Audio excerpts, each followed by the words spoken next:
Olá, meu nome é Mariana Guel, esse é mais um vídeo que ela monetizou e hoje nós vamos falar sobre o Brent, sobre o petróleo. Quem acompanha com certeza viu que o Brent deu uma derretida agora no final de abril, começo de maio. E aí vem algumas perguntas, né? O que isso vai significar para nossa gasolina? Será que vai ficar mais barata? E para quem investe, o que isso significa para as ações? Será que é hora de comprar ou será que é hora de se desfazer de empresa de petróleo? Será que é hora de vender?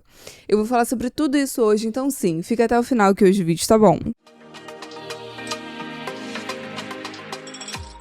Sim, o Brent derreteu, né? O Brent, que é o tipo de petróleo que a gente usa como referência dentro desse mercado, né? Como preço de referência, ele acabou desabando agora nesse ano, tá com uma queda de mais de 20% no último ano. No momento que eu tô gravando esse vídeo, ele tá na casa de 64, 65 dólares.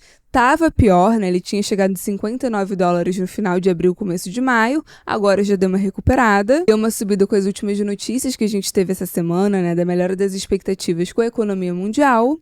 Mas ele ainda está muito baixo quando a gente compara com o histórico. Comparando com as últimas décadas, esse é um preço que o Brent está bem descontado sim. O petróleo tão baixo assim, a gente viu momentos bem específicos, né? Em momentos de crise econômica, de esfriamento econômico, como por exemplo 2020 e 2021 com a pandemia, ou 2015 e 2016. Então sim, mesmo com a recuperada das últimas semanas, o petróleo está sendo negociado a preços mais baixos. E para começar o vídeo, antes de falar das consequências do petróleo sendo negociado tão baixo, né? O que significa para as empresas, o que significa para gasolina, como eu falei no começo do vídeo. Antes da gente entrar nessa discussão, eu acho que vale a gente entender o porquê.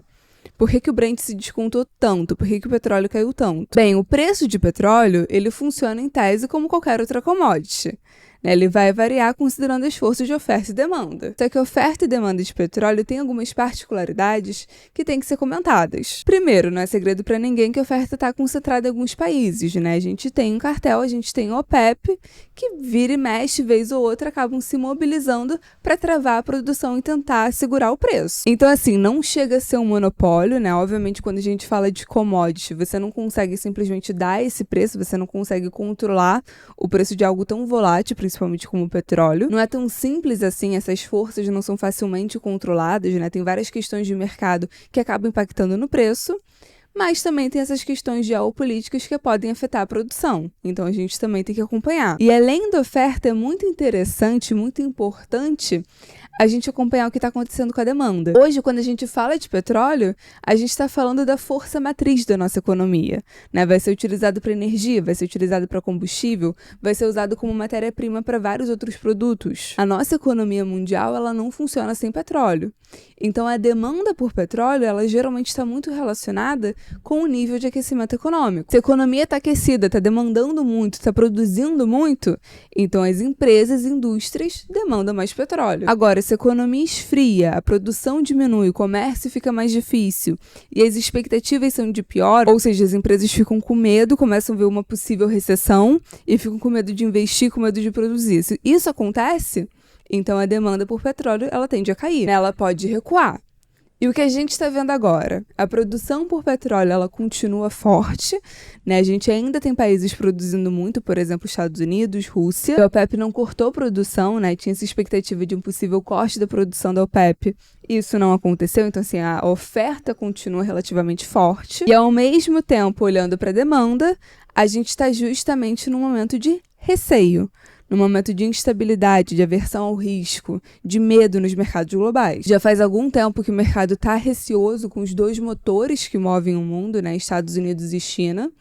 Estados Unidos, o mercado está preocupado que os altos juros podem esfriar a economia, né? Uma possível recessão nos Estados Unidos. O mercado já monitora isso há algum tempo, agora a gente também teve os dados do PIB do primeiro trimestre que não agradou. E além disso, a economia chinesa também é motivo de preocupação, né? Ela está crescendo, mas está crescendo cada vez menos, está esfriando. A gente tem alguns indicadores que também são preocupantes, né? Do mercado imobiliário, setor de construção, que eu já comentei aqui no canal. Agora estão saindo vários estudos sobre possíveis inconsistências dos dados chineses. Então, assim, já há alguns meses, né? Já nesse último ano, vem pipocando possíveis preocupações. E no meio dessas preocupações, também teve o fator guerra comercial. Teve o tarifaço do Trump, né? Que ele anunciou tarifas para vários países, teve isso.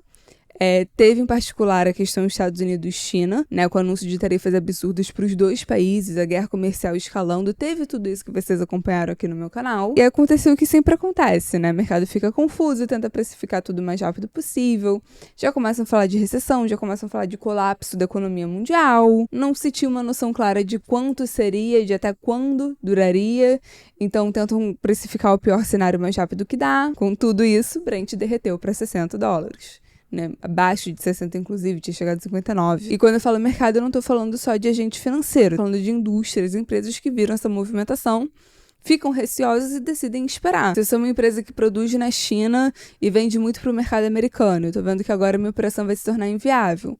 Pra que eu vou demandar petróleo? Pra que eu vou continuar produzindo? Não, eu vou esperar. Tudo isso estressou o preço do barril.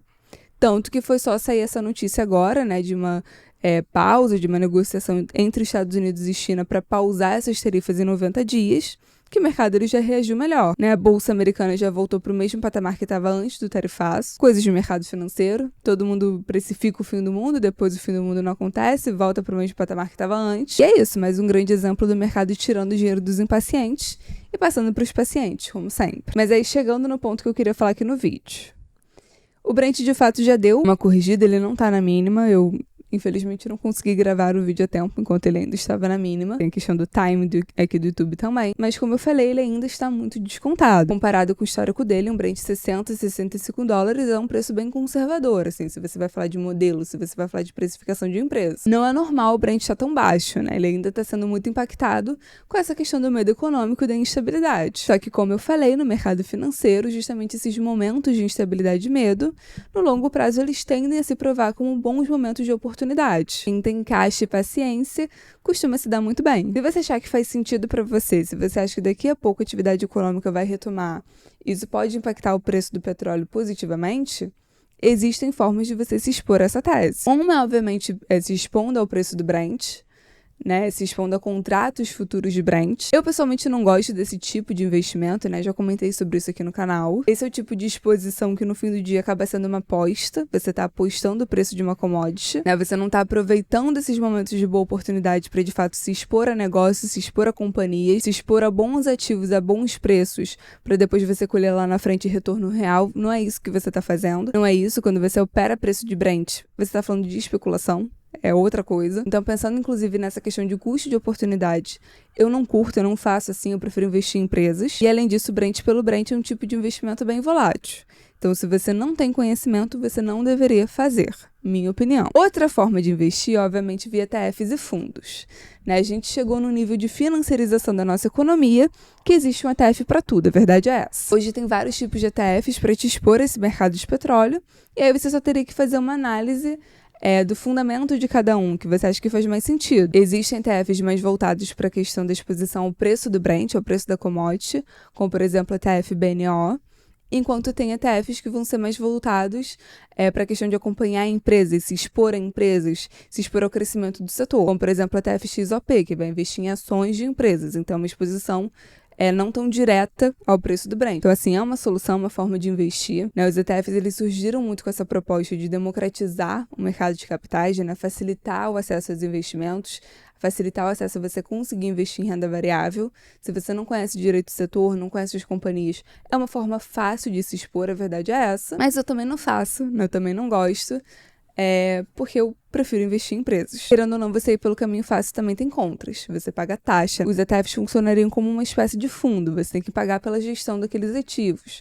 mesmo que seja uma gestão mais passiva. Além disso, você está se expondo ao setor, né? Você está se expondo a uma sopa de letrinhas. Você até acompanha aquele movimento, mas não é a mesma coisa que analisar uma companhia vencedora.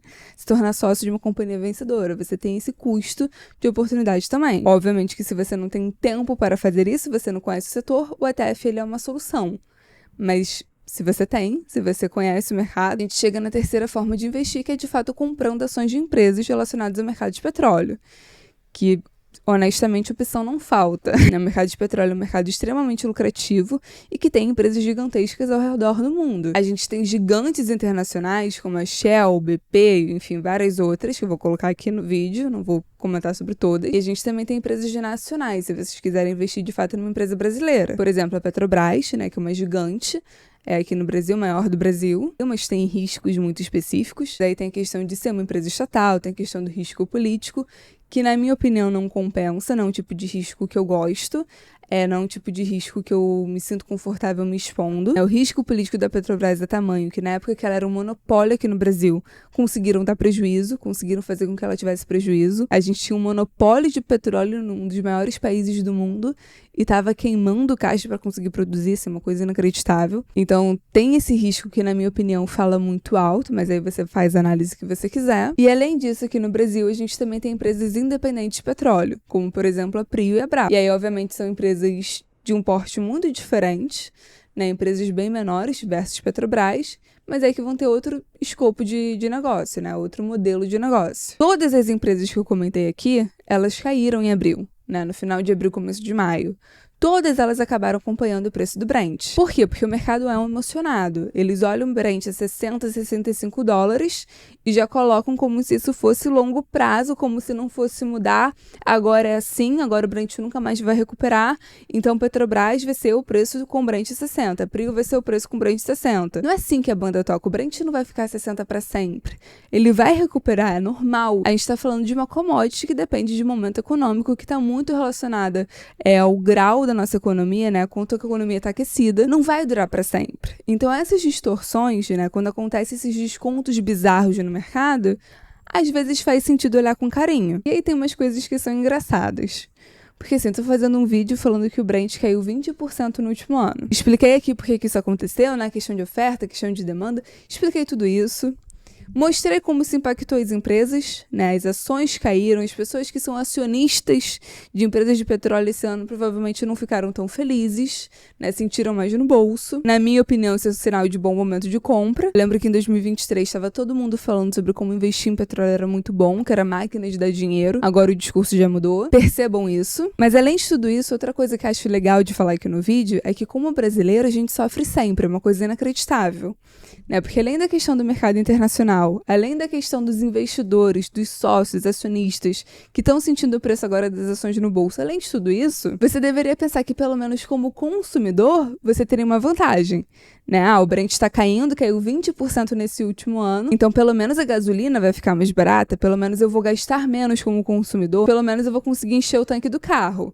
Não, né? Não é bem assim. Vocês devem lembrar que quando o Lula foi eleito, uma das coisas que ele falou pra caceta foi que ele ia terminar com o modelo de preços que estava funcionando da Petrobras, né? Um modelo de paridade de preços internacional. Era nada mais e nada menos dizer que o preço que a gente negociava aqui dentro ia equivaler ao preço lá de fora, né? E acompanhar o mercado internacional. E foi uma política de preços que surgiu durante o governo Temer para tentar evitar o que aconteceu na época da Dilma, que a Petrobras estava assim, como a empresa mais endividada do mundo, estava nesse nível. Então não quebrou porque era uma empresa estatal e a União, ou seja, você, arcou com essa dívida. Então a PPI surgiu como espécie de solução para evitar que a Petrobras queimasse caixa para produzir, né? Queimasse margem. A ideia seria estabelecer que o preço operado pela Petrobras acompanhasse o mercado lá de fora. E que no fim foi uma política que bateram muito em cima, porque quando o Brent subiu, aí reclamaram que a gasolina estava cara. Chega o Lula, tira essa política de preços, né? A nova Petrobras, durante o governo Lula, deixou de adotar a PPI, e que para eles deu muito certo, porque agora eles também não têm que acompanhar o preço internacional quando o Brent está caindo. Então já tiveram alguns momentos que a gente viu o Brent caindo lá fora e não teve reajuste aqui dentro. A gente está vendo reajuste no diesel, de fato reajustaram o diesel, mas a gasolina não. A gasolina continua com defasagem favorável para a Petrobras. O vídeo foi esse, comentar um pouco sobre essa questão do Brent, sobre essa questão do petróleo, gasolina, empresas, comentar um pouco sobre essa questão da impaciência do mercado, né, esse terror absoluto que as pessoas têm de que do nada tudo vai cair, o mundo vai acabar, então tem que precificar tudo em cima da hora, e no final você vê que não foi bem assim, as expectativas se normalizam, e quem ficou, quem comprou, quem foi paciente, acaba se dando bem. Espero que vocês tenham gostado. Se você curtiu, por favor, dá um like nesse vídeo, comenta o que você achou, se inscreve no canal, e até o próximo vídeo.